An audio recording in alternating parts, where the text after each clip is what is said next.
Assalamualaikum warahmatullahi wabarakatuh.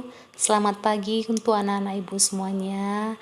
Pada pertemuan kali ini ibu masih membahas mengenai listrik statis tetapi fokus kepada medan listrik. Kuat medan listrik ataupun medan listrik disimbolkan dengan huruf E, yang mana dapat diartikan sebagai daerah di sekitar muatan listrik yang masih dipengaruhi oleh gaya listrik. Selanjutnya kita masuk kepada arah medan listrik, yang mana arah medan listrik itu dapat digambarkan dengan garis-garis medan listrik yang ada di sekitar muatan listrik. Nah, aturan daripada garis medan listrik itu yang pertama adalah arah medan listrik keluar muatan positif dan masuk menuju muatan negatif. Nah, di sini coba kamu perhatikan gambar yang bermuatan positif. Di situ, jikalau ada suatu muatan yang bermuatan positif, maka garis-garis medan listriknya itu akan menjauhi ataupun keluar daripada muatan itu sendiri. Dan sebaliknya, jikalau dia bermuatan negatif, maka garis-garis medan listriknya akan mendekati ataupun masuk pada muatan tersebut. Untuk aturan yang kedua, setiap garis medan listrik tidak berpotongan satu sama lain.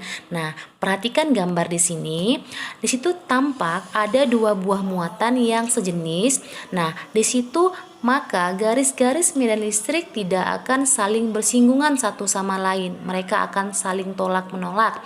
Dan sebaliknya, apabila dua muatan yang berlainan jenis yang tampak pada gambar, di situ muatan positif seolah-olah mengeluarkan ataupun menjauhi, sementara muatan negatif itu menerima garis-garis medan listrik daripada muatan positif, yang mana mereka akan saling tarik-menarik.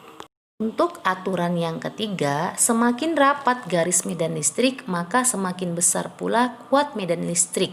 Nah, di sini semakin banyak garis-garis medan listrik, maka semakin besar pula kuat medan listrik tersebut. Kuat medan listrik merupakan besaran vektor yang mana memiliki arah dan nilai.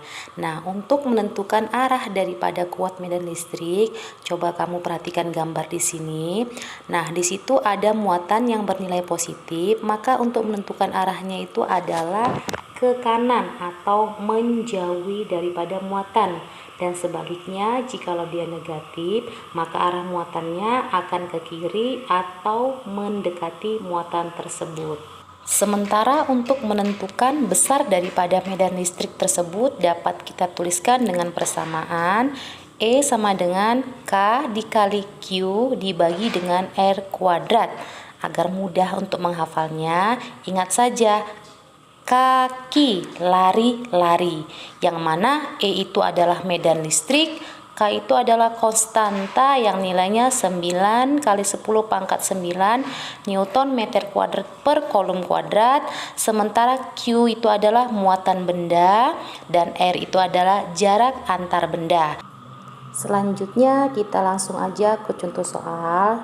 Nah, coba perhatikan soalnya dan kamu baca. Di situ ada dua buah muatan Q1 dan Q2 yang dipisahkan dengan jarak 6 cm, yang mana Q1 itu nilainya sama dengan Q2 yaitu 3 kali 10 pangkat 10 pangkat minus 7. Bedanya hanya Q1 itu bermuatan positif dan Q2 itu bermuatan negatif. Nah, pertanyaannya, hitunglah berapakah besar muatan yang bekerja pada titik P. Agar untuk mempermudah cara menyelesaikannya, kita letakkan dulu nilai R tepat di antara Q1 dan Q2 sehingga tampak bahwasannya Q1 ke V itu nilainya 3 cm dan Q2 ke V itu nilainya 3 cm. Kemudian kita tentukan arah kuat medan listrik pada muatan Q1 dan Q2 terhadap titik P.